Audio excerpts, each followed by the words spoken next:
hard in the rain. Man, I go hard like Santan. Hello, welcome to another TouchyGooners podcast.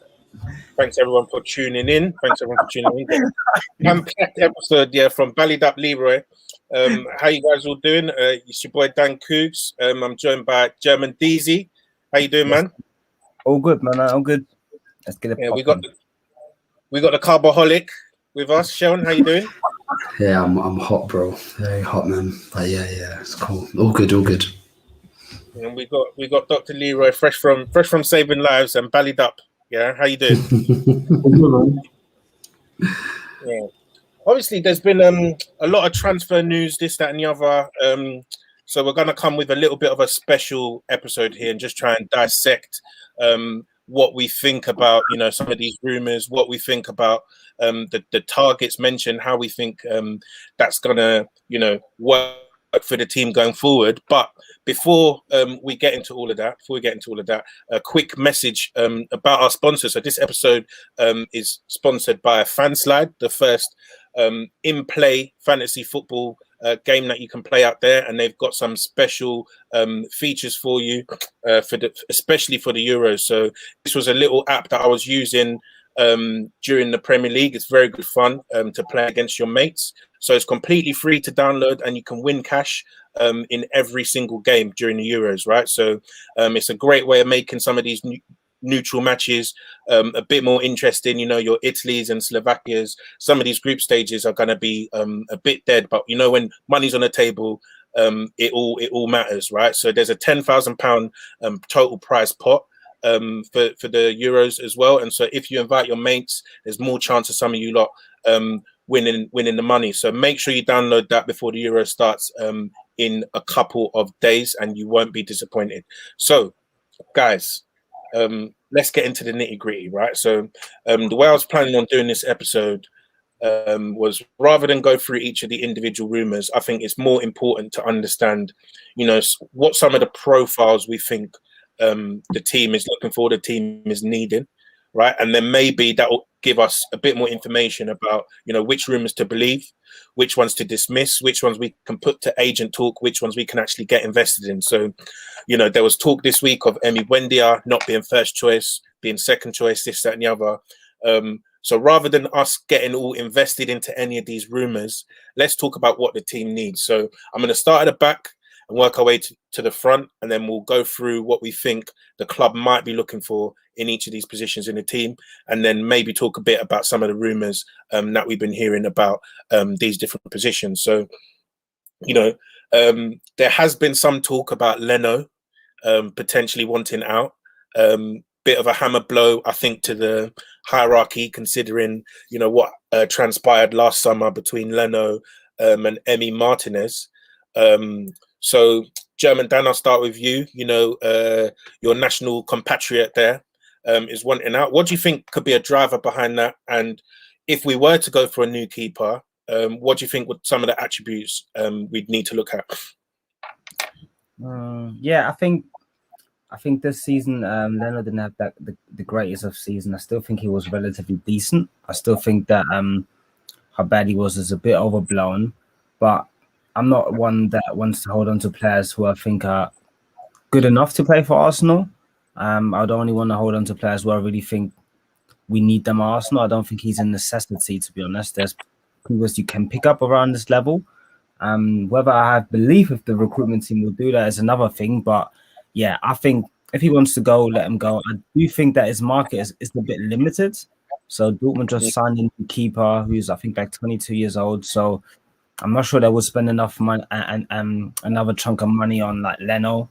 I don't know where else he would go. One of the German teams I would suspect would pick him up. It wouldn't be Bayern Munich right now. I'm not sure. Maybe somewhere in Europe. I don't know. Italy. I think Italy or Germany are the most likely markets. German players like going to Italy as well. So yeah, let's see if there's interest for him. But we all know that the COVID market kind of makes it a bit more difficult dealing with the European teams. They don't have that much money. I would still value them on around 20-25 million at least. And I struggle to see where we would get that kind of money from, So, boy. And in terms of replacement, I think whatever keeper we sign, he needs to be good with his feet. Needs to be fast off his line. I think that's a major requirement. Because we want to play with a high line, right? So we need a keeper that is comfortable coming off his line fast. Additionally, I think the keeper needs to be able to throw the ball well. I think one of the things that I think both Leno and Martinez weren't that good at was throwing in terms of distributing the ball, like the quick throws. So I think, like, I know we ain't gonna sign him, but like someone like Kellen Navas has a proper nice throw, can go a long distance and can release it quick. I think those type of things are important as well. And then obviously, as a base standard, the keeper needs to be a good shot stopper. You know, I don't want a guy in goal like, who was it? That Claudio Bravo guy at Man City. he could play football, he could do a lot, but he couldn't save a shot to save his life. So and a good all-around keeper. I think also a major thing is claiming crosses. I think that's something that Leno didn't really have. So yeah, it'd be good if we could get a keeper that is commanding in the area. So yeah, those would be my key. Leroy is killing me with the brilliant. Yeah, no, some really good points there. Seun, like, did you want to jump in on that on the Leno conversation as well, and then what you would like? Actually, let's would you replace Leno given the opportunity? Would you replace him? Yes, I would replace him, just because I feel like we need someone who is better with the ball at their feet, who commands their area a bit better. He's got a good command and a good presence about them as well. So and naturally, obviously, we need someone who can start attacks well. So I personally do like Dionana rumours, so hopefully that will come to fruition. Where it is obviously, a bit of cause for concern. We've not seen him in the Prem, so we don't know what he'd be like. There's a lot of aerial balls that go in the Prem. Keepers get bombarded a lot. Keepers are not as protected as well in the Prem as well. So that would be the challenge for him if we did buy him. But I think it's, whether he the ban is upheld or whether it's shortened, it's still a very, very low risk transfer. So it would be something I'd look to do regardless. Obviously, it's a bit tough because I agree with Dan.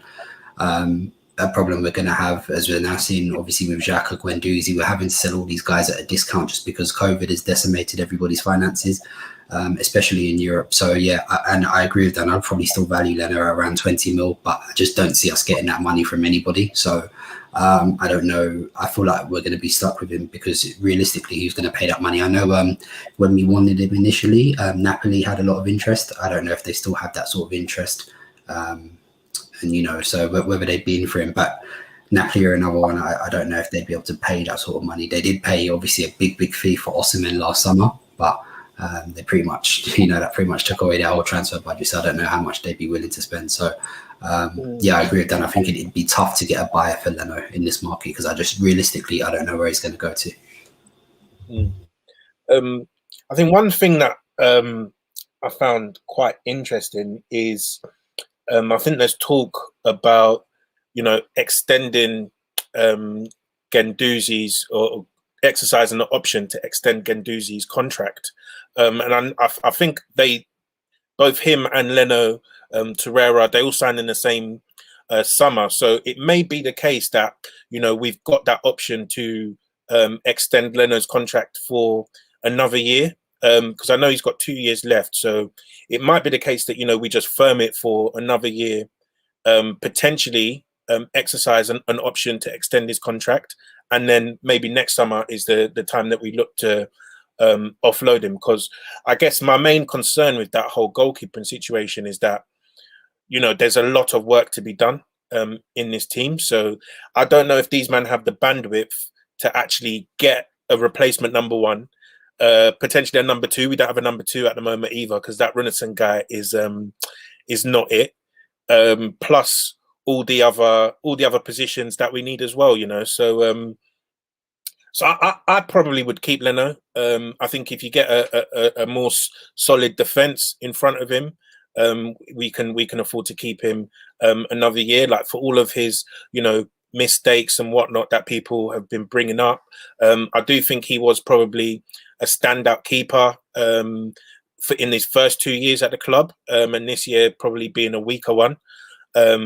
But even with him, sort of being a bit shaky this year, I think our defensive record did improve, conceding 11 less goals than last year. So I don't think he's too much of an issue. So Leroy, I guess my question for you, before we move on to the defense is, what if anything have you seen of this Onana guy? Is that a deal that you would potentially pursue? And if not him, what attributes would you like to see in the keeper, as we asked Dan earlier? So I'm going to confess, I'm not the best person at looking at keepers. I'm not really well versed in how to assess a keeper's quality like that. All I've seen is video of him and clips. Hey, look at Koogs smiling because someone commented in his trim. He's gassing me. Man, smiling. All I saw was teeth, bro. Anyway, I'm not really. All I've seen is clips, and from what I've seen in his clips, he looks an absolute madness with his feet. And I feel that the way we want to play in terms of build up with our keeper being the 11th outfielder, I feel that will be important. So that is definitely the type of profile of keeper I want. I can't really attest to his goalkeeping skills, such as his ball handling, his ability from crosses, because that's so important in the Prem, and other factors. But that's the profile of keeper we should be going for. Whether he's the one in terms of quality, I don't know. But at the prices I'm seeing quoted, you can't really go wrong. It's definitely worth a gamble for me.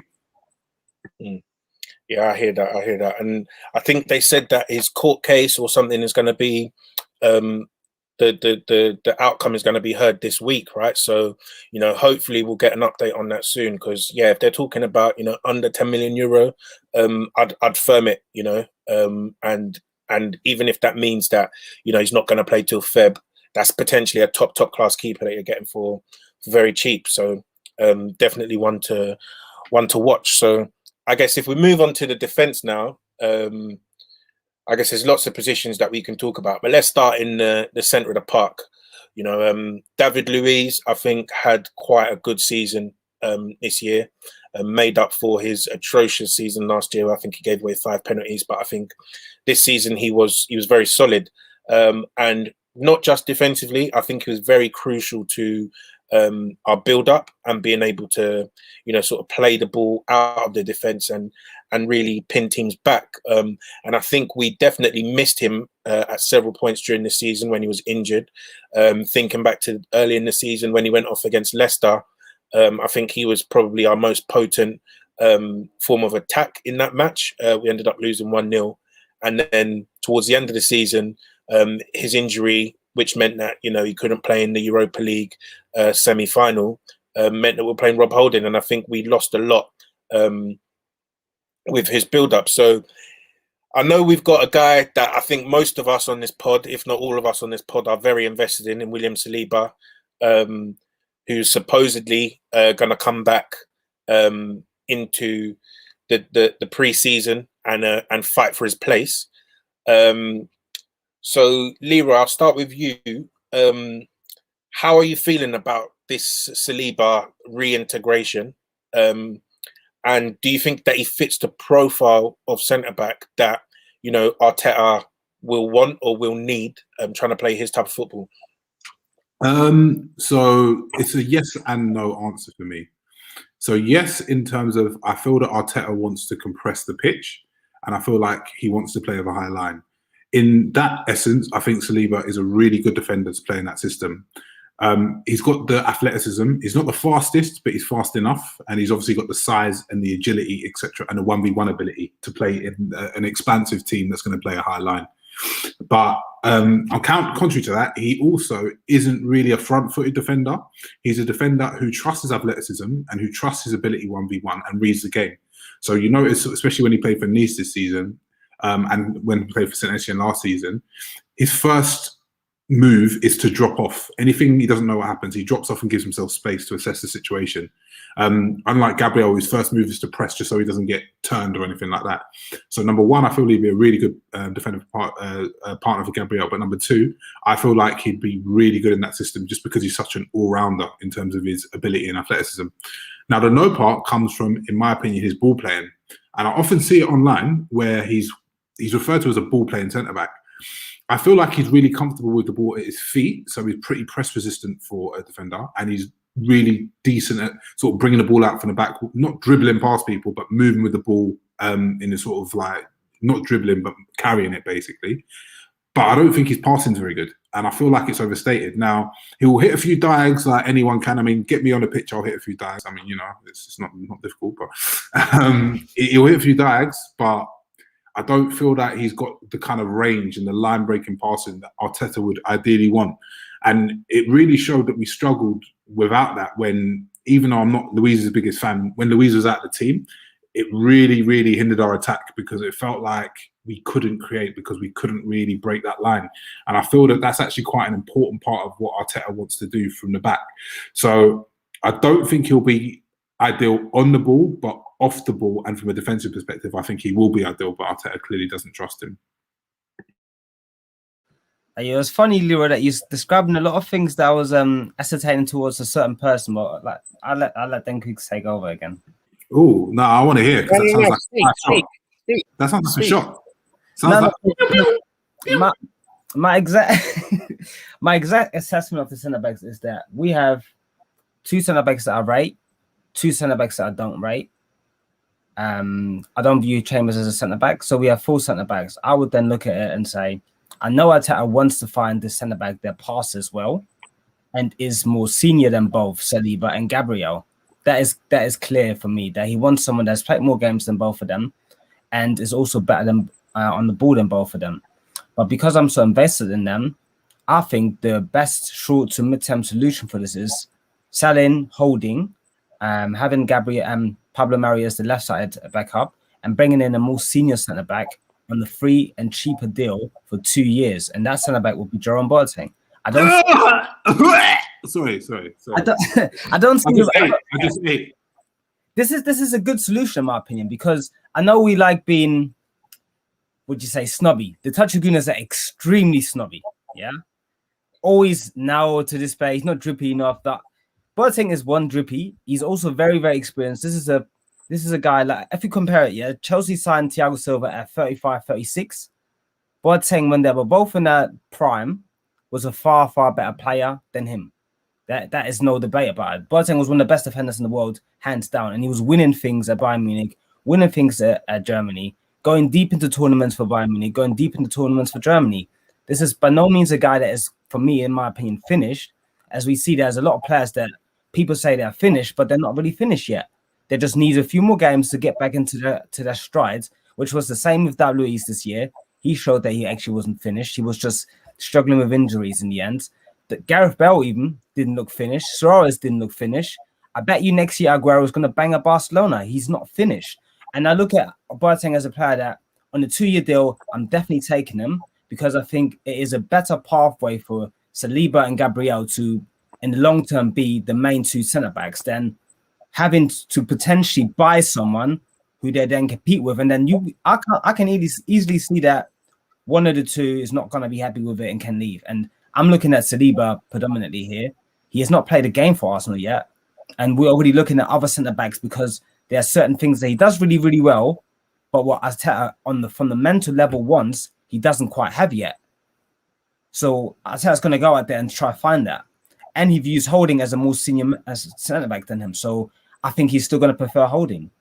I'm trying to find a solution for this. And then in the short and mid-term, still have Saliba and still find the skills that Arteta wants. And that, for me, is in the easiest one. It's just Boateng for 2 years. That's calm. He's 33. That's not finished, in my opinion.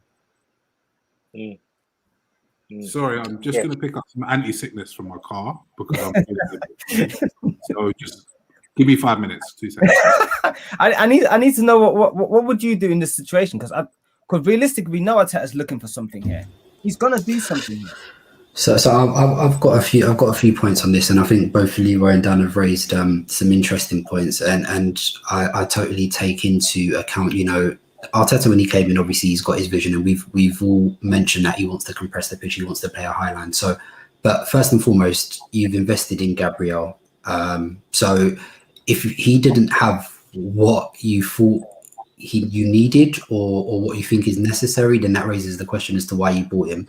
But even going past that, I think that's still something which can be developed, because both him and Saliba in defender terms, they're still both babies. So I think technically, I think they can both improve. I think there's room for improvement. I think there's scope for improvement. I think You know, I don't think they're awful, like, you know, on the ball, but, you know, there's room for improvement. So I wouldn't necessarily rule that out. And, you know, when we talk about Arteta, one of the things that he was lauded about was for his improvement in players. Do you know what I mean? So people have to remember that Arteta's not working at City. He's not going to have a blank checkbook. So, you know, these are the sort of intermediate sort of offerings that you have to make to, you know, improve with what you have, because the only way we're not going to be able to close the gap on the teams above us by you know, recruiting more. You've already seen with Joss, we're not going to be able to spend more than anybody. So it's about smart sales, good coaching, and overperforming our talent level. So I think he needs to work with what he has a bit more. And obviously I also attribute the same to Saliba. I think he can improve. I think he can, you know, there are different ways to progress. So, you know, when we talk about our progressors, we talk about, you know, David Luiz, Xhaka, but you don't, now they're both going, you don't need, this gives you an opportunity to change how you structure the build up. You know, you could maybe change the shape, drop another to a 4-3-3, drop someone in between Saliba and Gabriel to have that, to progress that way. You know, it's not always, you know, you don't always need someone to be dropping diags or balls over the top, even though that's helpful. You can have people bring the ball forward, you know, to, you know, escape the first line of pressure. So I think there's different ways to progress. I don't think we need to be bogged down 100% in having a big line breaker in terms of the passes they pick. That would be helpful. But at the end of the day, I think we need to work with what we have. We've got so many positions that we need to improve on. I just think we need to just bog down and start investing. Like, if, for example, if you go out and buy for it, just namesake the two we've been linked to heavily, Tapsoba or Koundé, that you're pretty much writing off the end of Saliba's career. Essentially, you are, because if you're, but both of them are costing minimum 50. Yeah, so Saliba's not going to play. And one thing for me, I mentioned earlier, the most important thing for young players is to play. They're only going to develop by playing. So I really don't think you should be putting blocks in their place to play, you know. And if someone came back to me and was like, yeah, 2 young centre-backs, it's not ready for a title challenge. And I was like, but we're not challenging for the title. All we're doing is trying to get back into the top 4. We're playing 1 game a week. So I think we really just need to put our stocks in both of these, develop them. Obviously, they're going to have errors and bad games along the line. But I think the quickest way to do it is by exposing them, like we did with ESR and Saka. And I think we'd be surprised by how quickly they can develop. So yeah, for me, I think they can both grow into being what Arteta wants. So and that would still be my solution. A bit biased, obviously, because I really like Saliba, but I just think at the end of the day, like, he's going into year 3 of a 5-year contract now. If you don't play him now, when are you going to play him? And what incentive does he have to sign a new contract? Do you know what I mean? So if we don't start prioritizing his development now, I'm pretty sure he's just going to ask to leave. Yeah, I think you all made some really good points there about the defensive situation. I think it's interesting, you know, Leroy, to hear you say, you know, you don't think Saliba's got the on the ball qualities, because from when I watch him, I think he's more accomplished on the ball than someone like Gabriel, personally. You know, I think he's better, you know, sort of bringing the ball out. And I think he's better, not necessarily with the line breaking passes, but just in terms of finding his teammates with regularity. I think Saliba is quite good at that. And so, you know, just looking at, obviously, this TouchyGooners, they all know that we love the statistics, right? So just looking at FBref, you know, in terms of passes attempted and pass completion, I think Saliba's in the 90th and 94th percentile for both of those across the top 5 leagues per 90. And progressive passes, progressive carries, he's in 87th and the 92nd percentile for those respectively. And then in terms of dribbles completed, he's in the 85th percentile. So, you know, I think listening to, was it a Twitter Spaces the other day? I think someone close to the training ground, close to some people at training ground, was saying that Saliba was even trying to do too much stuff on the ball to really try and impress early on in his career, and that didn't seem to go down well. So for me, I think this is a big it's a big coaching point, you know, and a big coaching question mark on Arteta. And I feel like if, you know, the club has anything about them, they would sit him down and say, you know what, we need this to work. You know, we've spent £60 million on 2 centre backs. We've just let David Luiz go. We've given Holding a new contract. We signed Pablo Mari at your behest as well. You know, you need to make it work with the pieces that we have, because you know some of the names that I'm seeing being linked, you know, Ben White, Tapsoba, Jules Koundé, this, that, and the other. And I'm just thinking, you know what, if you're gonna go for another young-ish centre back, what's wrong with the guy that we have at the moment? You know, this guy clearly has attributes that you can use. Coach him, make him a better player, and use him. You know. Do you know what? No, so I think you might have misunderstood what I was saying. So I did say he's very good with the ball at his feet. So that includes press resistance and carrying the ball. So he's a very good carrier of the ball from centre back, and he looks very smooth with it. When it's at his feet, it's not a problem. And I'm not saying he's a bad passer. That's not what I'm saying at all. And he can find his teammate. What I'm saying is there's passers from centre back who are competent, and there's playmaking centre backs, which is like David Luiz, and they're two different levels. And what I'm saying is a lot of people are referring to Saliba as the latter, which is like a ball-playing centre-back, which I do not think he is. I think he's competent. He's decent on the ball in terms of he's very good on the ball in terms of his dribbling and when it's at his feet. He's a decent passer, but he's not a playmaking centre-back like the David Luiz's are.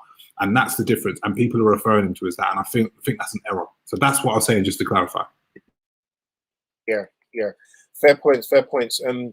And I think we all agree basically that, you know, we don't really want us to see the club spend 50, 60 M's on a centre back this season, because the mad thing is every single one that we're linked with is costing 50 M's or more. You know, it's not, you know, a 20 million pound here, 30 million pound here, not even a free transfer, which is what I find very worrying, because for me that says that, you know, this guy is going to be one of our marquee signings in a position that I personally don't think is of particular need. So, you know, another one to wait and see, because I think from early, David Ornstein and all of these other people were saying that, you know, right centre back is a priority position, and that's from, you know, sort of January, February time. So it definitely looks like the goal is to sign a right centre back.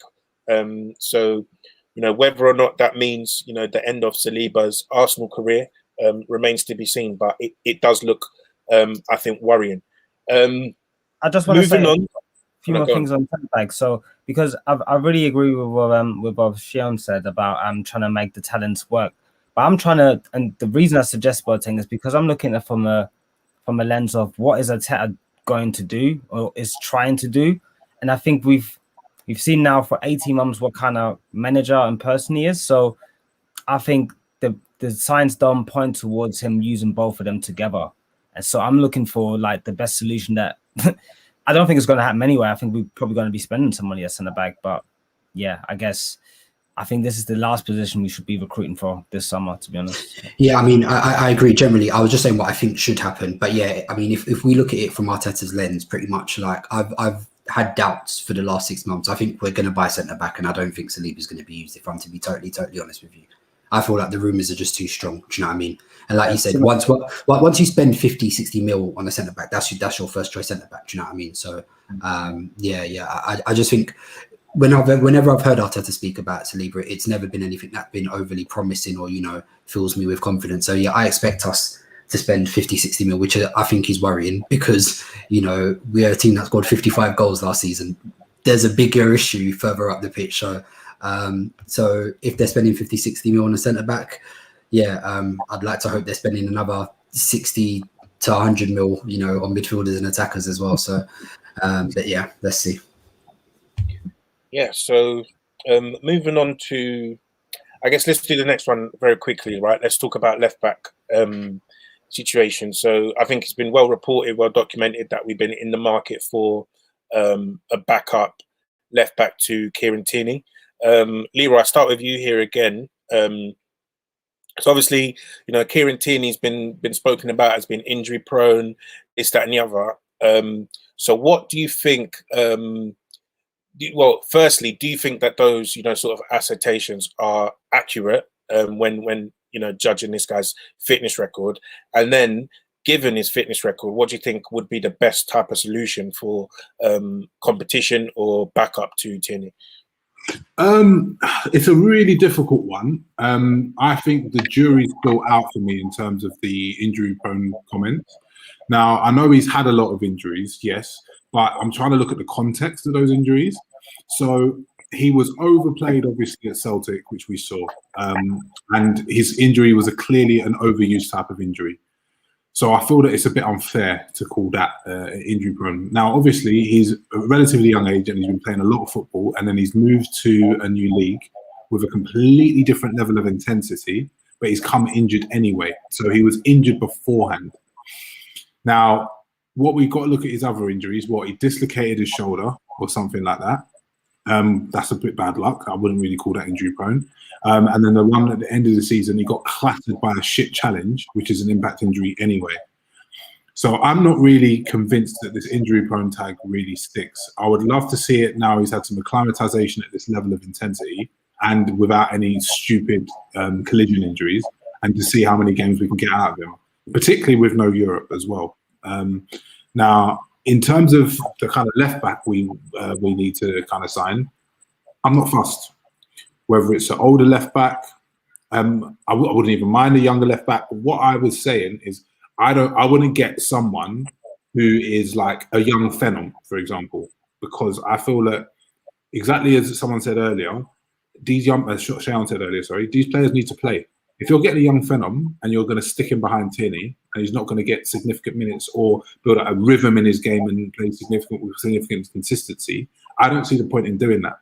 I'd sign that young Phenom if there was one, and I'd loan him out and then get another one. But I'm happy with any competent, steady Eddie, good pro at left back to do a job behind Tierney, personally. And to be honest, if someone's going to be thrown in and out, if he does get injured, has to come on. If he's got to be thrown in and out of games, like random games with no rhythm, I would probably like someone with a good degree of experience, because if you get an 18-year-old and you use them like that, they're going to make mistakes and it's not going to help their development whatsoever. Yeah, fair play. Seun or Dan, do you have anything that you want to add to the left back discussion? I think I agree with Leroy. Yeah. Well,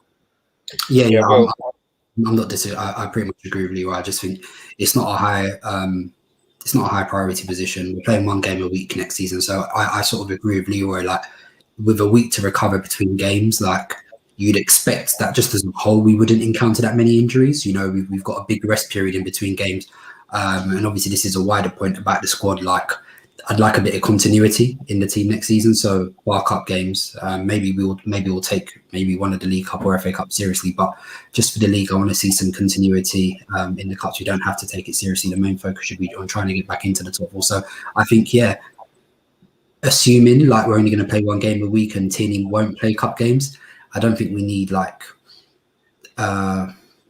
long as they're steady, like, and they're not, because I agree with you. I don't think a young left back is going to develop playing behind Kieran Tierney next season when we're playing one game a week. I just don't think that's good use of him, and it's not a smart investment. So someone competent, someone decent who's happy to be back up and who's not on massive wages. I'm not too fussed. And I think also we should probably expect Tierney, hopefully, this is not too much to ask for, to get at least like 30 games in the Premier League. So there's not many games for that backup left back in the Premier League at all. So some cheap solution, I beg. Fair play. And then I guess back. Can I say one more thing? I don't want someone who's completely dusted, like no Cedrics. Yeah. No, for real, because I think, moving on to Cedric, we're in a position now where we've got 4 right backs in the squad. Chambers, Bellerin, Cedric, and Ainsley Maitland-Niles, right? So Cedric pretty much passed March. I think it was a mistake against, was it Slavia Prague or something, in the last minute? That's Slavia Prague. We basically haven't seen him since. Bellerin was dropped for a number of games in 2021. Bellerin's been gone, bro. So Chambers. I think he made 16 appearances despite in the league, despite not featuring at all in the first half. Maitland-Niles got gulagged, sent to the gulag by Arteta early on.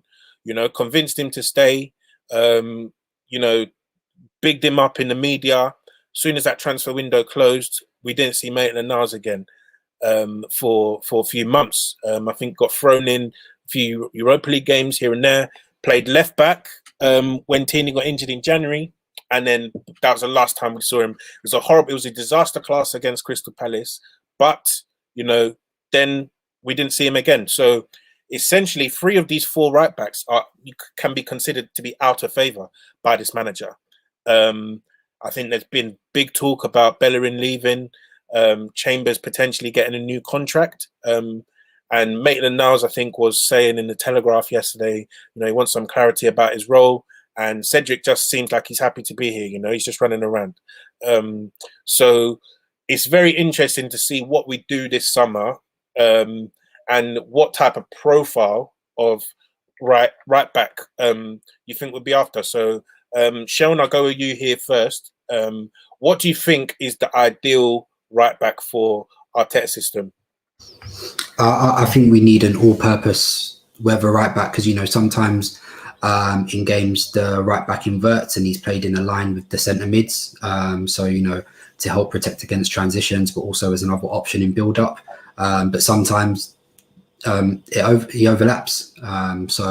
And we've seen pretty much Chambers perform both of those roles since he's been in the team. You know, some games he's tucking in, but you know, some games we've seen him get forward and overlap a lot, like you know the West Ham game as well. So I think it just really needs to be a more advanced version of that.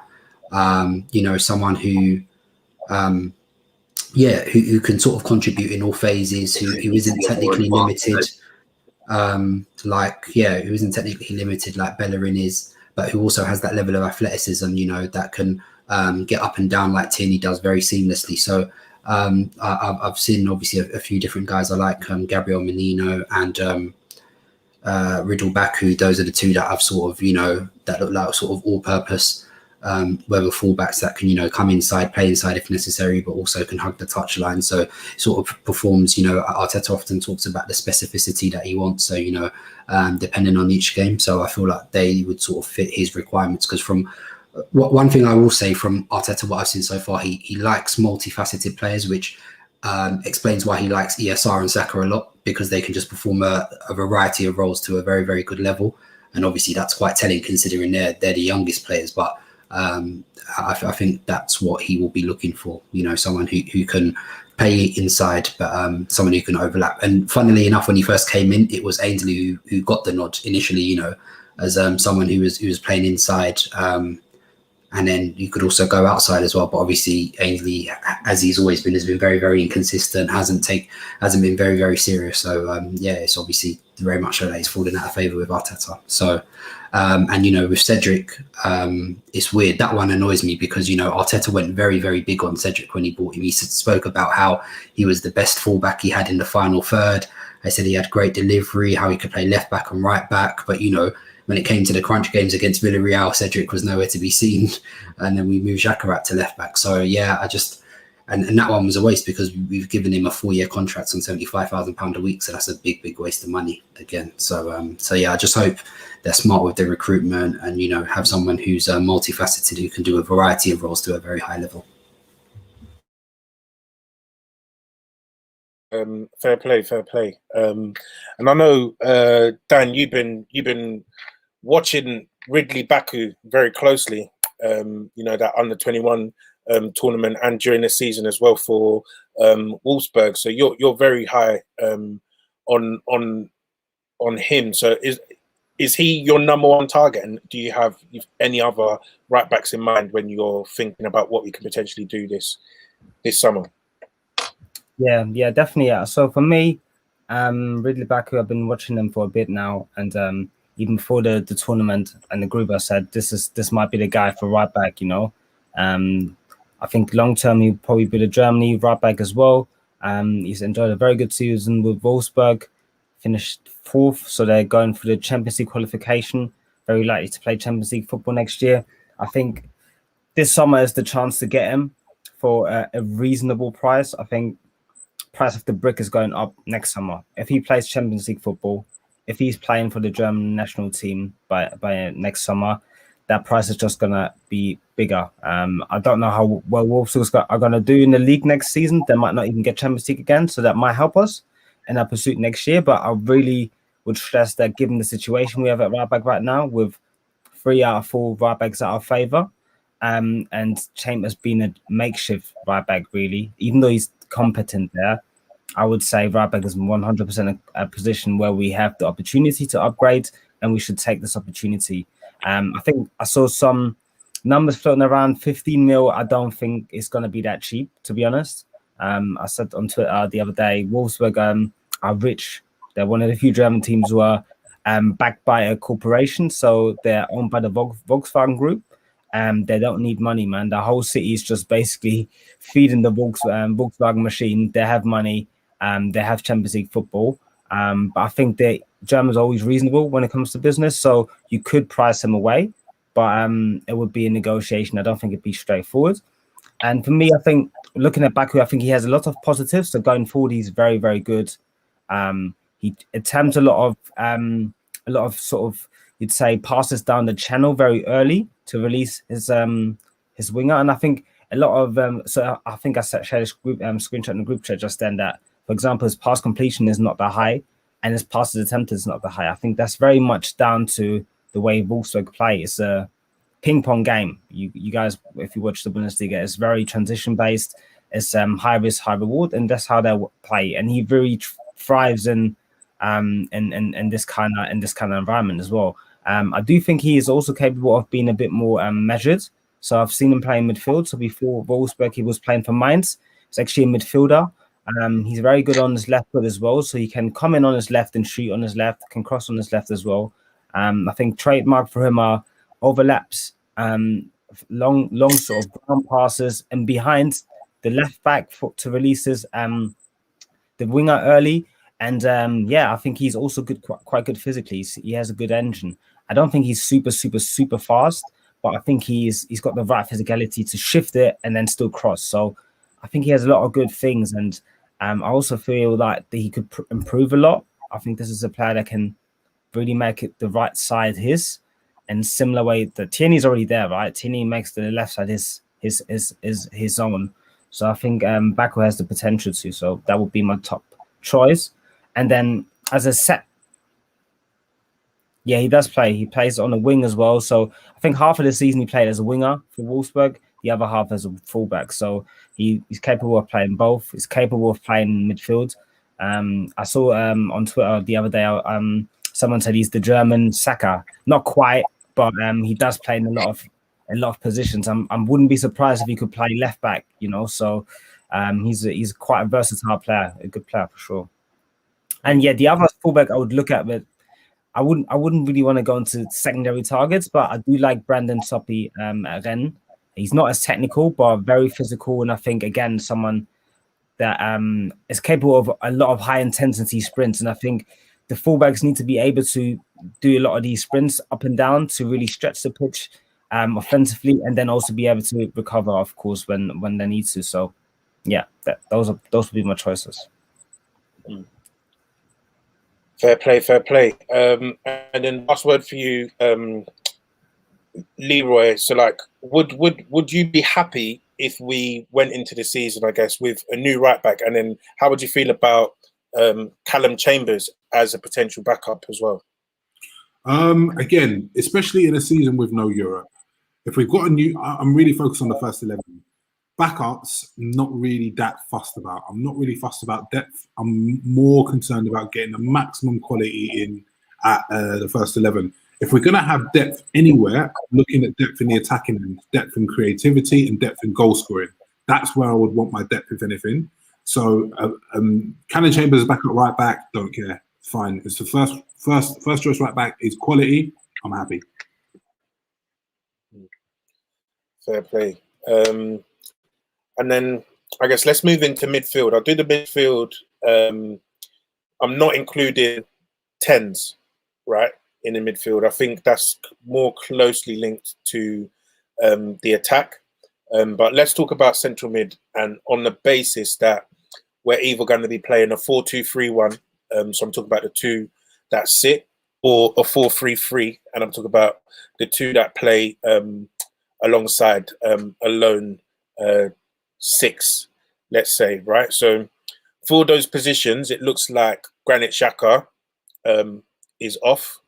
All roads are leading to a link up with Mourinho at Roma, who are doing some weird sort of wife swap type deal with Tottenham, swapping managers for a season and seeing what's happening there. And Ceballos has, gone back to Madrid. He didn't waste any time. I think that the day after the season ended, he was on a flight. And then there's obviously Willock as well, who's ended the season in fantastic form. Player of the month for May, price of the brick gone up, right? So we've definitely got some different options, and something is definitely probably, I think, the part of the team that needs the most work from that perspective. So in terms of midfield, what do you guys think that this team needs, and what do you think Arteta wants from his midfielders? I'll start with you, German, then. So I think what Arteta wants from his midfielders is to have two midfielders who are able to pass the ball at a high volume. So a lot of passes, a lot of regularity in their passes. He doesn't want those midfielders to go ahead of the ball. So he wants them to stay centrally, control the game, cover in the wide areas for on the left side, Tierney, if he goes up, on the right side, if the fullback goes up. So at the moment, we haven't really utilized the inverted fullback that much. The fullback does go high up. So he wants them to cover wide for the fullbacks and be, I'd say, in some aspect, risk averse in their play. Not necessarily their passing. So Partey interprets the game a little bit different to Xhaka. So Partey will play some of these passes between the lines with higher frequency, whereas Xhaka is a bit more measured, and I think out of 10 passes, I would say he's playing 7 sideways, maybe 2 he's playing forward, and 1 he's thinking about, So whereas Partey is more of a 50-50 thing. So so that I think he wants them to be risk averse in their play and just control the game, and that's what he wants them to do. So I think he's not looking for a centre midfielder that goes beyond the ball or beyond the attacking 5 that we have. And he also wants those midfielders to be robust. I think he likes the players of a certain sort of height, certain sort of physical build. If you look at all the pros that we link with, those are all, I would say, men and bigger than Torreira. And Guendouzi as well. So I think that's what he's looking for. He's looking for men to play midfield and be responsible and not too risky. That's what he wants, I think. Seun, Leroy, anything to add to that? Yeah, I feel like eventually we might, our Arsenal fans might end up being disappointed because there is a bit of a disconnect in terms of what we think we need and what Arteta might want. So one thing which is obviously very important to note is that I think Xhaka leaving is being pushed by him. So I think if Arteta, if he wanted to stay, Arteta would be happy to keep him. So I think Arteta is obviously very keen to replicate those qualities. And I think, in my opinion, even though I'm not a fan of his, I think that's probably where these Ruben Neves links are hotting up now. A guy who is, like you said, in a deeper setter who plays, in the same line with his other centre mid and is looking to progress. In terms of, I'm trying not to be too harsh on him because obviously Wolves are a very, very reactive team. They play in a very low block 3-4-3. So and Neves is his main focus is to release the wing backs or Podence or Neto through. So he hits a lot of long diags. So I don't see a lot of progressive stuff. So I went back and took a look at some of the stuff when he was at Porto, but I wasn't impressed by it either. So it's interesting because I personally, from what I've seen, I'm not even more. I'd prefer Xhaka. I have to be totally honest with you. I prefer Xhaka to him. So I'm not overly infused by that because I think we need another layer of athleticism next to Partey. And that's why I'm quite heavy on pushing through by prayer the Basuma links as well in it. So I think that's what we need. A player who can who's not always obviously he's not as much of a high volume passer as Xhaka is, but he can progress via dribbling. He covers ground at a ridiculous rate of knot. So that sort of approach will allow us to take that sort of Liverpool approach, where because we have so many, we're up in that athleticism level, we can station the line higher, compress the pitch, squeeze it more. So really force it into a physical race as well. So if teams really want to go past us, they have to go over the top. And it was interesting, Dan made that point about, and I didn't even notice that before, a lot of the centre mids we've been linked to, they are all quite big and physical, which is, probably a bit of a difference to what we've been used to. When you look at Bissouma, very big, Burge, very big, Lokonga looks like another sizable guy as well. So there is a profile, a prototype that it looks like we are keen on. Arteta does like Dan said, his centre mids to play behind the ball most of the time. They're just tasked with keeping the flow of the game going, ball progression, and if obviously it does break down, they're channeling wide to cut out transitions as well. So yeah, I think it's a hybrid of a ball progressor, but hopefully with a good layer of athleticism as well. Maybe that's me just trying to pray that into existence, getting another athlete in the midfield, but I think that's really what we need as well. So yeah, it's so I can understand to an extent the Neves stuff, even though I don't agree with it, but I can see why he wants it, because I think Arteta is going to try and replicate Xhaka's qualities when he goes to Roma. And I just want to add to that. I think the thing is that what Xhaka brings to the midfield, cool. There are a lot of things that he can't bring though, and you could find a player that doesn't necessarily have the high volume of his passing, but brings a lot of other layers to the game. And I think Seun already kind of sort of touched on it, and that is Bissouma. Like for me, I look at him as a player that doesn't play 90 passes a game. Probably plays about 50 right now at Brighton. I don't know the number. I would have to check it. But I think he could play 70. If just by playing for our Arsenal, he could play 70. Still a deficit to what Xhaka is playing. But he also brings you the abilities and very high up the pitch, win the ball very effectively, under pressure, still keeping the ball better than Xhaka. So the deficits that we have with some of these players like Ruben Neves, and I think Ruben Neves is a bit better than Xhaka under pressure, is that when these players get pressed, and the way I think Arteta kind of views football is like we're controlling it, so we are in charge. But the Premier League is hectic, and the games change. So that's why we have some periods where we completely control it, and then it changes, and we don't have an answer because the players in midfield don't have enough facets to their game.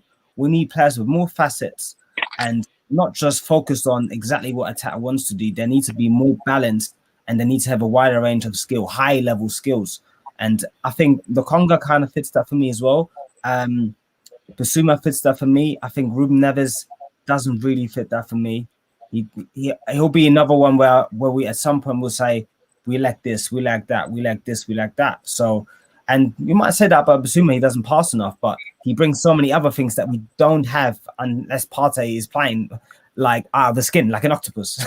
So having both of them together, you've got to look at the added on effect as well. Like, you're going to play, wherever you sign, you're playing them with Partey. How much does he complement Partey?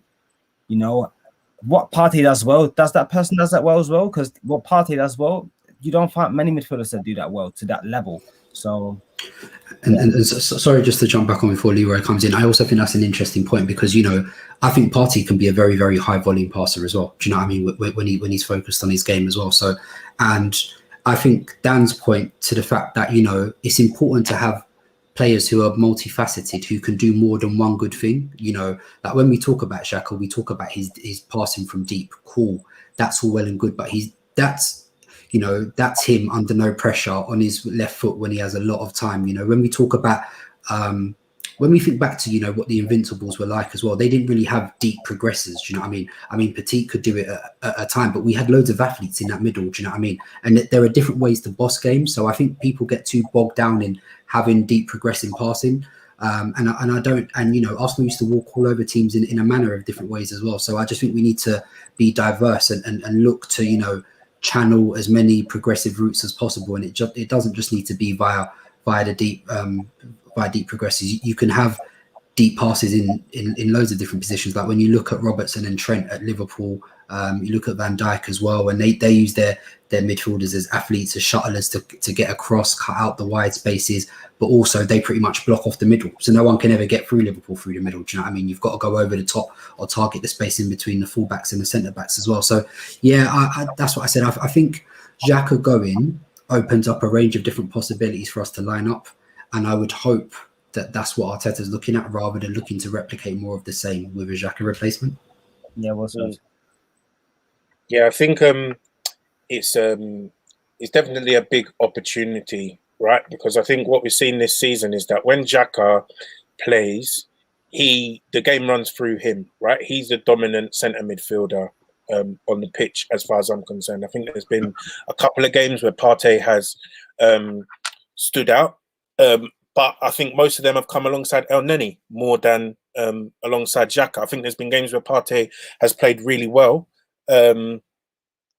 But I'm thinking maybe the West Ham game is probably the only one alongside Xhaka where people are like, yeah, Partey really, stamped his authority on that game when he was playing alongside Xhaka. Anyway, so I do think that it gives us an opportunity to sort of change who the leaders are on that pitch with players, I guess, as Dan mentioned, who are more multifaceted, because I guess for me, the main thing that I want to see in a central midfielder is mobility and being able to cover ground quickly and win duels, right? So I don't think Xhaka was too bad in duels. I think he's quite good in the air, but what he lacked was the ability, I think, to tackle from all angles.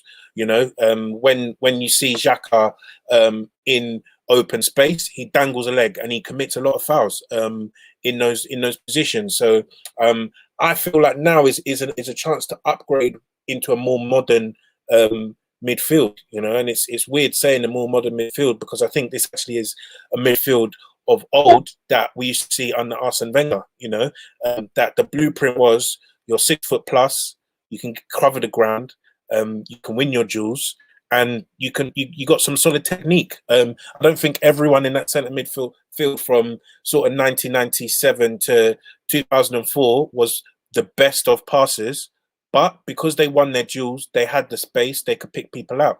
And I think first and foremost, that's where we've sort of come undone in recent years. Is if you look at the centre mids that we've had, Xhaka,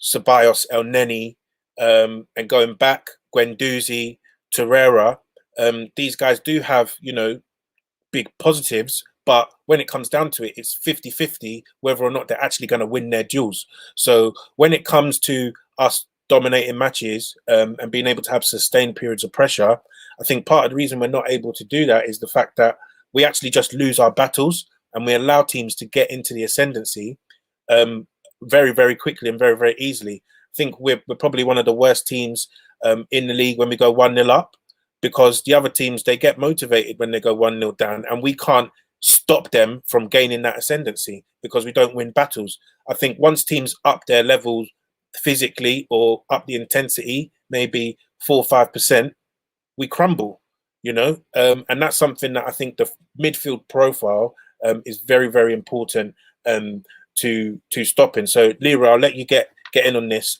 before we finish on the attack. Like, is there anything that you want to add onto what anyone said so far? So I pretty much agree with all the boys said. The only thing I'll say is, my thing is what I'm looking for in our side, and I think what Liverpool have shown is I'm looking for dominance, especially if you're playing a 2 in there. I want a midfield 2 that other teams are going to line up in the tunnel and look, oh my god, this is going to be a bad day, just because they're just you can't look how you're going to beat them. So if physically you're not going to beat them, technically you're not going to beat them. And I feel like with Partey we have a player who can be that player.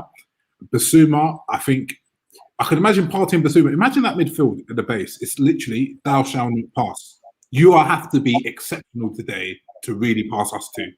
And that whole feeling, when I actually think about it, I smile. I'm thinking, man, imagine that 2 in midfield.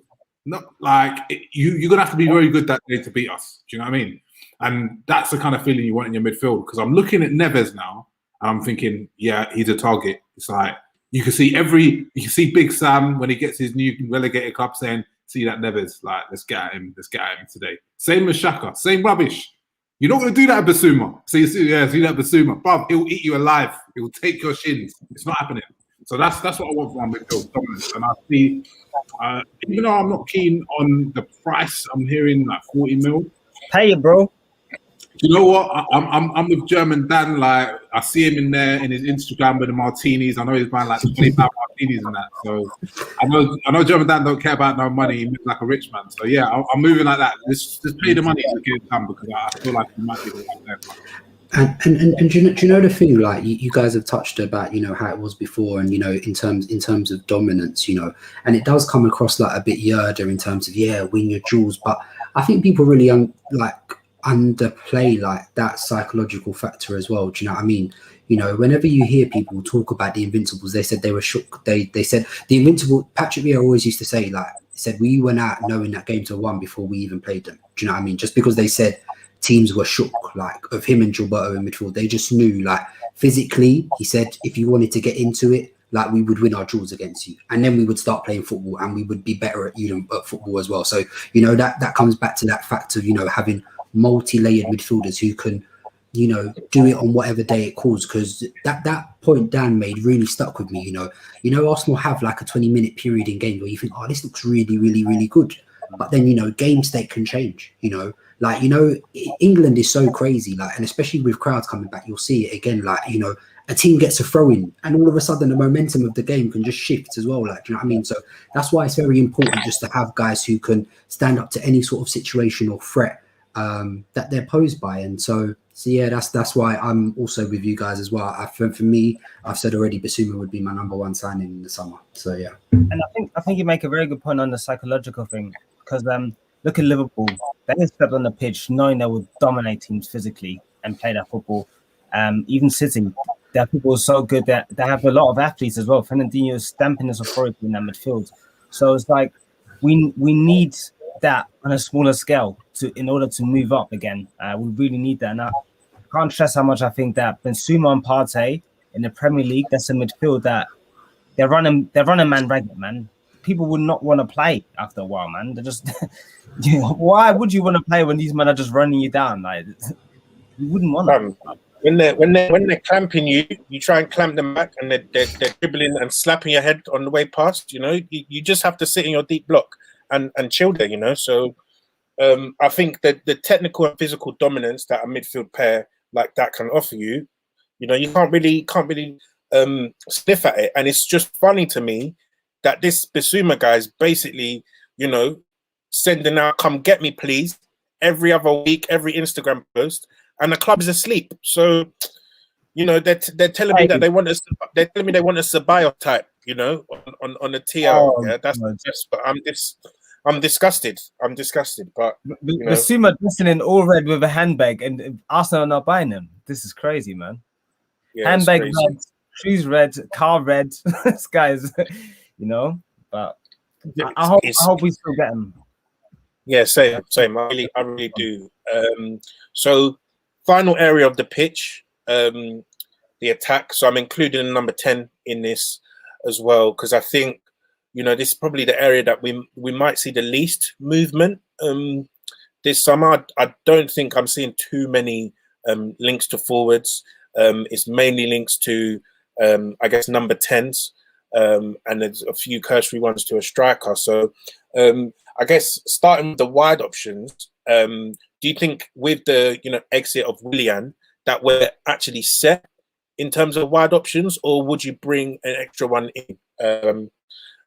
German Dan, I'll start with you. This is a good question, and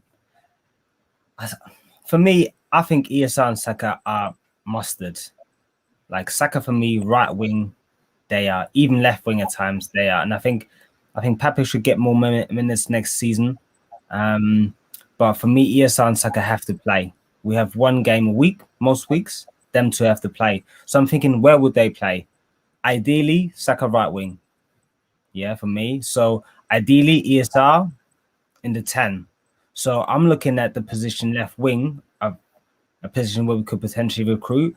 And I know Seun and Leroy don't like ESR as much on the left, but I don't actually mind ESR on the left as well. I think he's quite good on the left, and I like the way he like combines with people and brings people in the play on the left, and Tierney behind him, and he always comes inside and he can just roam, and Tierney owns our flank anyway.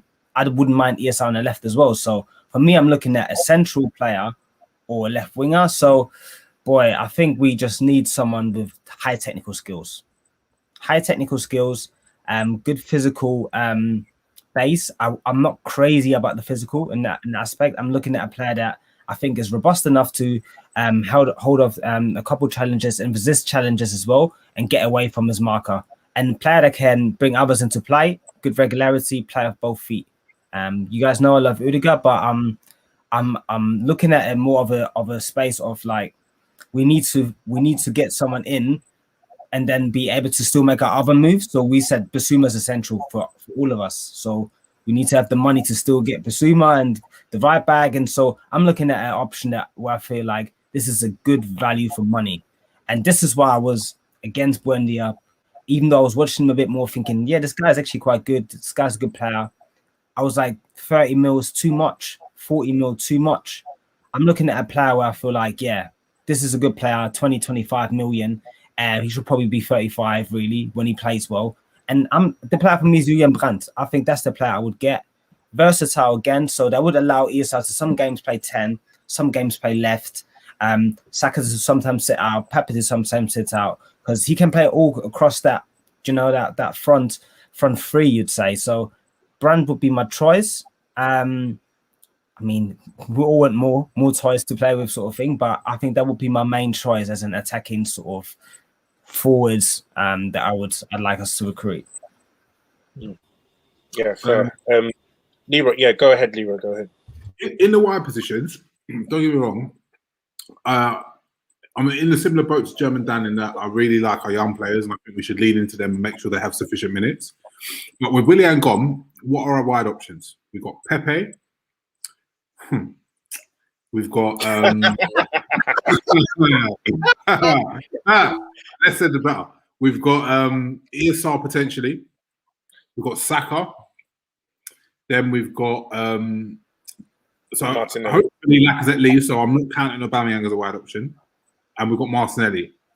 For me, that feels short on both quality and that feels short on number. Because I mentioned ESR, but he's going to be the 10. And we've not, even if we get another 10, it just feels short to me. And it feels short of profiles as well. So I would ideally like to add someone who is a 1v1 specialist who really dribbles and gets at people, because I feel like we don't really have that in the team. So Saka can dribble a bit. Pepe is Pepe. ESR doesn't really do it.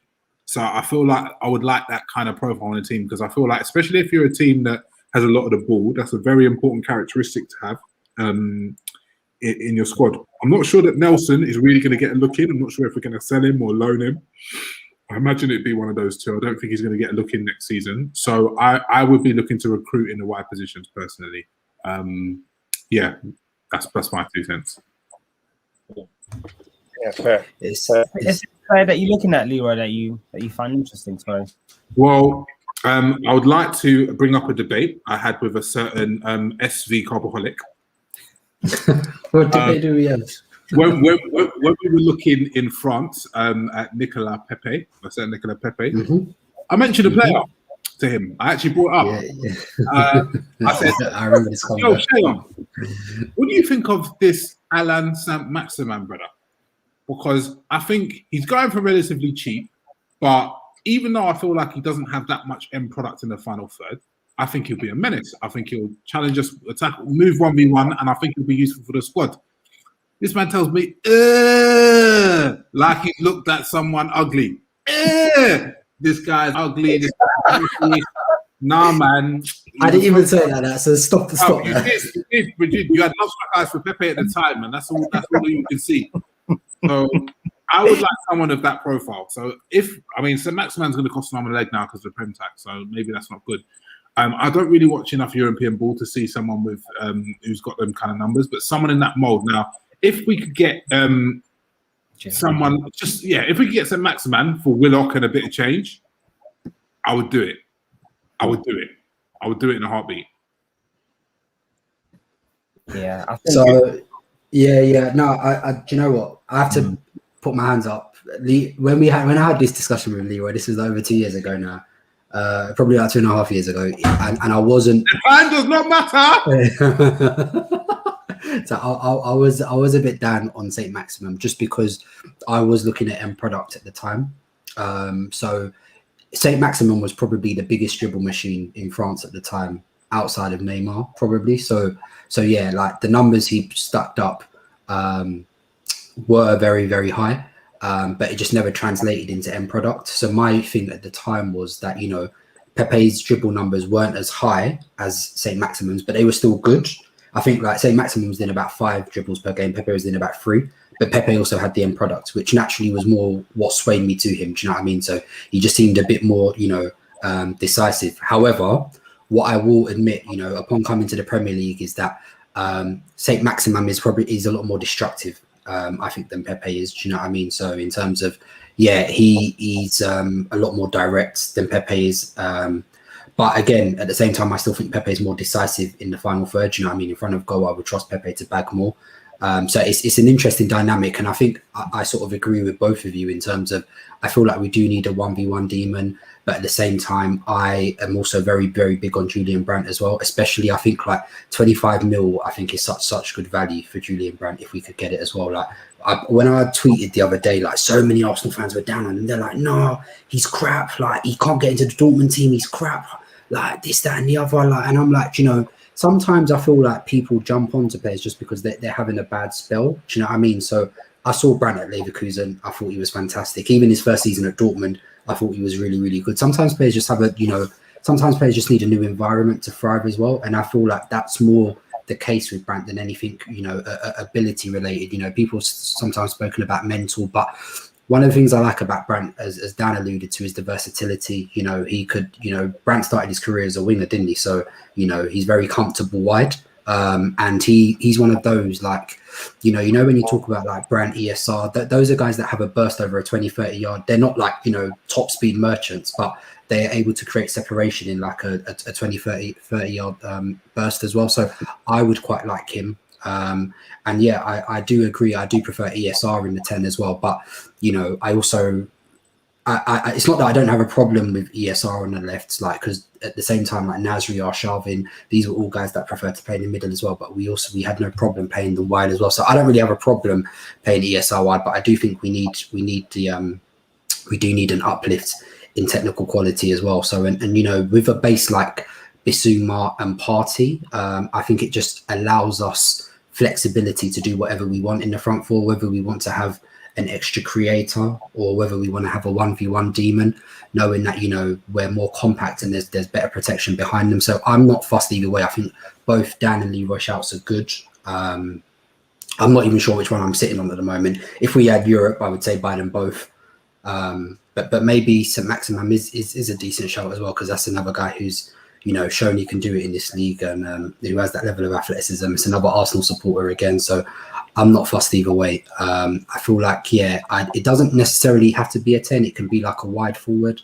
So yeah, I'm not sure. If we got Brandt or St. Maximum either way, I think I'd be happy, because I think they both add qualities in their different ways.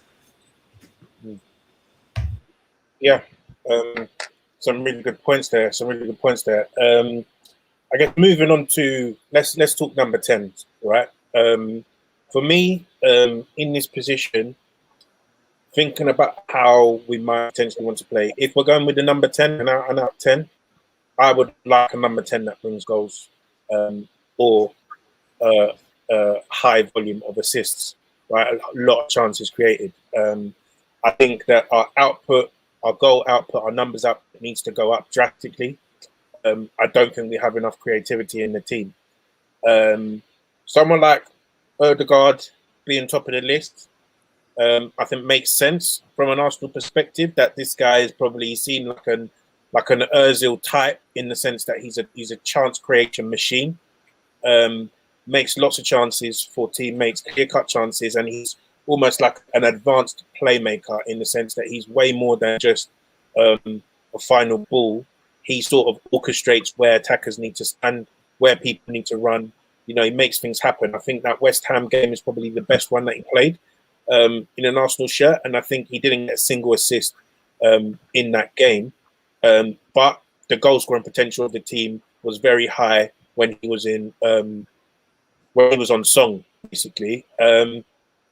I probably was alone in being big up on Emi Buendia as well, in the sense that I think that he was a big chance creation machine as well, as far as I'm concerned. I think he probably isn't as clean as someone like Odegaard, but you know, he's great on the dribble, two-footed. I think he's quite similar to ESR in the sense that, you know, he drifts off to the wide spaces, likes to combine with people, play 1-2s around the corner, and drive into the box as well. So a big on him. And then I guess another one that Dan mentioned, Julian Brandt. I think he's more like a halfway house between the two, if that makes sense. I think he's got a quality final ball. His technique is, you know, A1. I think I can't remember what tournament it was where he came off the bench, I think, for Germany, and he hit one rasping shot just past the post when Germany I think it was probably the last World Cup when Germany went out in the group stages. No, sorry, Dan, but I think it was one of those matches Germany needed a goal, and I saw this guy off the bench. He hit one crazy shot, and I was like, wow, who was that? Because the technique was nuts. But I don't think he's a pop chance creation machine. I think he is maybe in that ESR mode as well, that he likes to combine with players, make those third man runs, if that makes sense. And his final ball is quite good as well. So, you know, I think there are different types that we can get. But what I want from a number 10 is someone to increase that goal potential, of the team. So Leroy, I'll come to you on this one. I know you're very high on Odegaard, but are you still high on him enough to go and spend, I guess, £50 million on him? And if not, who would be your next choice? Yes, in a nutshell, I'll still go and spend the money. I think Odegaard is his age. I feel that we didn't even see the best of him. I don't think we scratched the surface of what he can actually bring to the team. So, like, obviously, people are taking in a lot. Like, moving to the Prem, especially when you're young, isn't easy. And moving to the Prem when you've only really played in such lower intensity leagues like Spain and Holland, is not easy. Now, particularly before his injury, he showed us what he's capable of. And I probably think we can get that out of him consistently, provided that we give him the right kind of environment, the right kind of love and attention, make him feel important, etc. After his injury, he was a little bit shaky, granted. But I really think he's a guy who can do amazing things for us. So I would spend that money, and I think he's worth it. If we couldn't get him, because it might be difficult to actually pry him out of Madrid, someone of that level of talent, I'm not really sure who else. I mean, I do like Julian Brandt.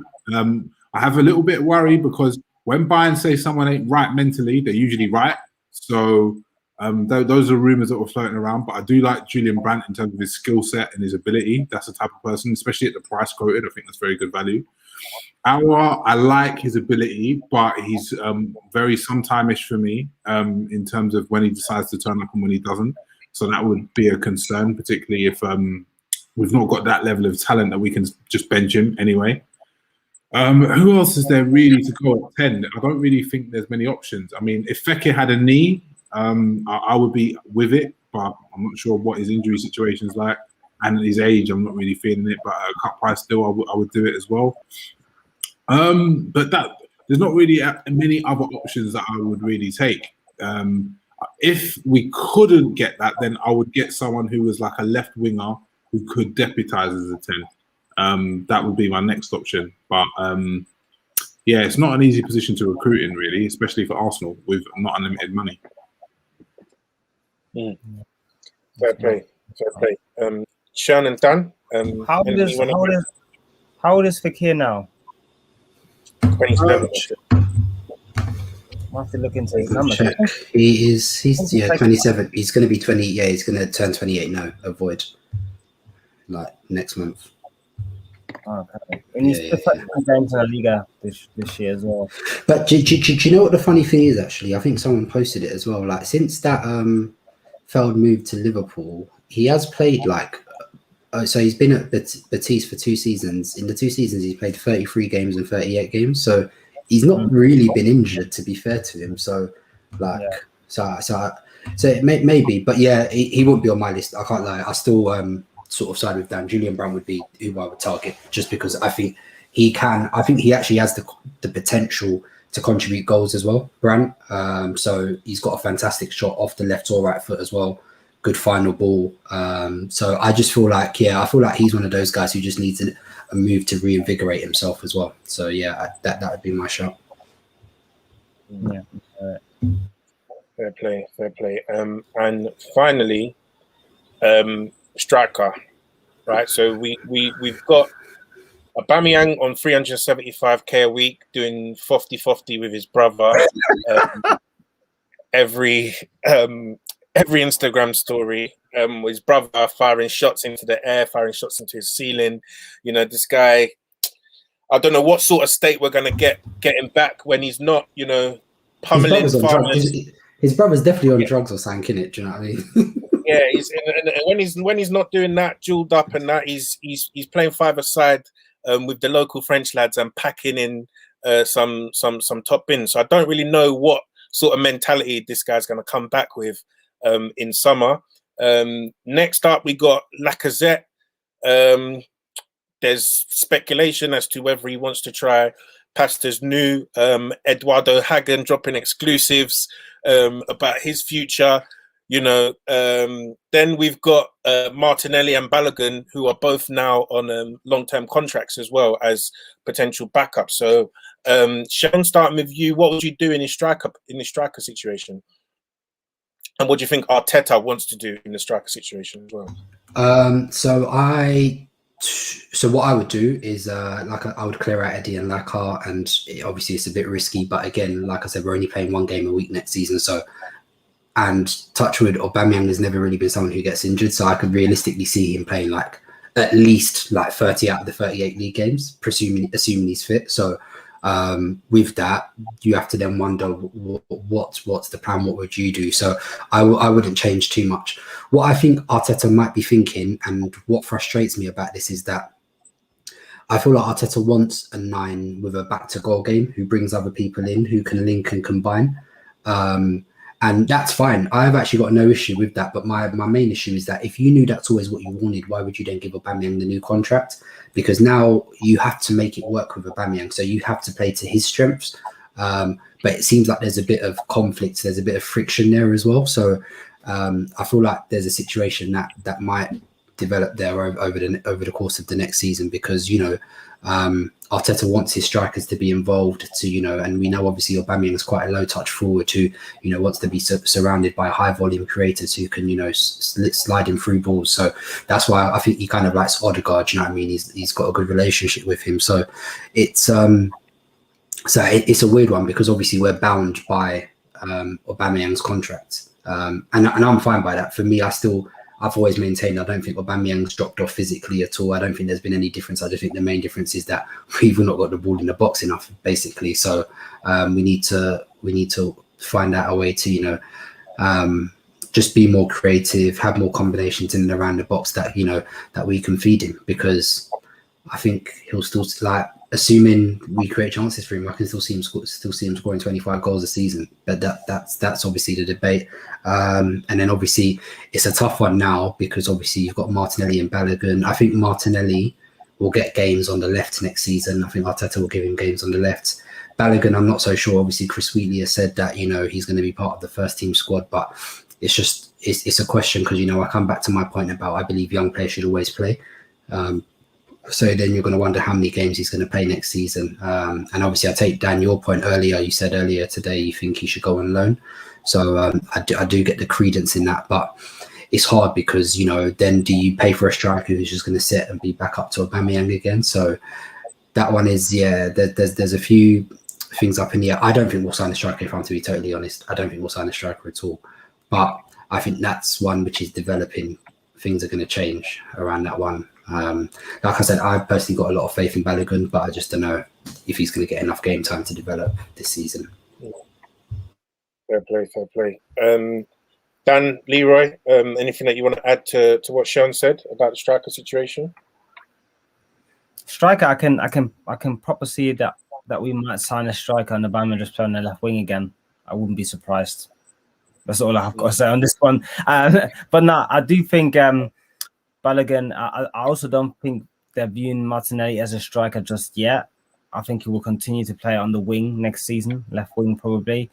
So I do think they will look at trying to get a striker if Lacazette goes.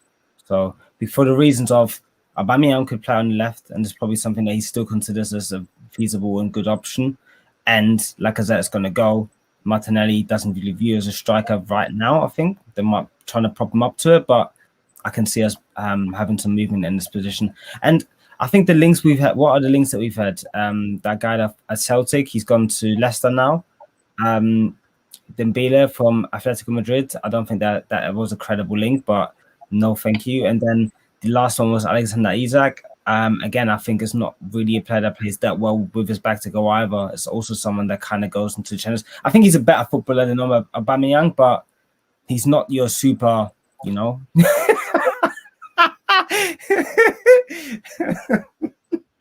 Mariah's trying to ambush this pod.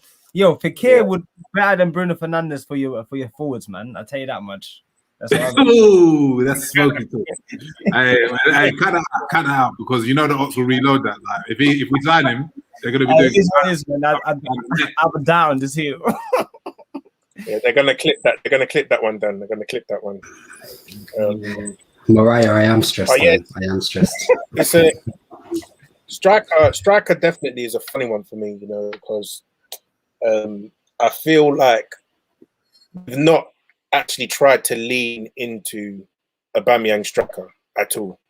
You know, I feel like we've not tried to get the best out of him, and we're not really, you know, sort of. I think the manager's not really shown trust that he has trust in Aubameyang to play play number 9.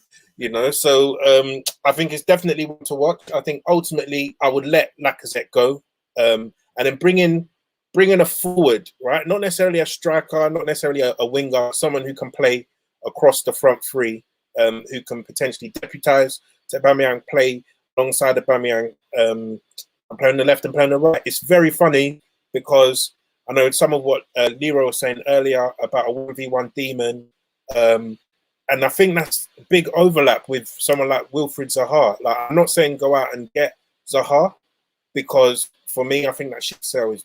He's 29 years old now. He's probably still going to cost a bit of money to get him out of Crystal Palace, because he's on that death row contract. And he's on big wages as well. I think he's on 120k per week. So you're going to have to be giving him 100 and 150. Although, given how much of a fan he is of the club, I could probably see him taking a pay cut to join. But Zaha on a 3-year deal, I feel like we could do a lot worse. But again, I feel like it's one of them ones where the ship has probably sailed. And then if you're looking at someone like a Doku, a Musa Diaby or something like that, I definitely would be a lot more excited about a link like that, where I feel like they can play anywhere in the attack. So it's definitely something that I think we need to monitor. And I personally just hope that Lacazette goes, because enough is enough, really. Good luck. Call me crazy. I'm doing Zaha, man. I'm doing Zaha. Yeah, that's for yeah. I'm gonna do. Do you know? Obviously, another thing you have to bear in mind here, signing Zaha. That's another AFCON player again. So all of a sudden, you just start stacking up. So you they're cancelling that. They're cancelling that. Don't worry. No, you might be talking about make Arsenal black again. There's no other consequences. Yeah, we're talking about no players in the Euros. That's because they're all in AFCON, innit? Don't worry. That's calm. But yeah, I'm gonna leave it there for today. Thanks everyone for listening. If you're still listening, make sure you drop a like and a comment on that video. Thanks for everyone that's been asking questions, dropping comments. Not you, Mariah. You can do one. You see that energy. There, we'll be back next season. Make sure you subscribe to the Patreon. So we're going to be doing lots of individual player profiles. So I think we're not going to do it for every single link, but the strong ones. So Ruben Neves, they've been talking about. Bissouma, they've been talking about. Heavy. So if we get a strong right back link, I'm sure we're probably going to look at that as well. Maybe we'll do Onana. So if you guys do want to know a bit more about some of these players that we're linked with, then make sure you subscribe to the Patreon. There's going to be lots of Patreon content out this summer. So yeah, thanks everyone for listening, and stay blessed. Bless. Peace.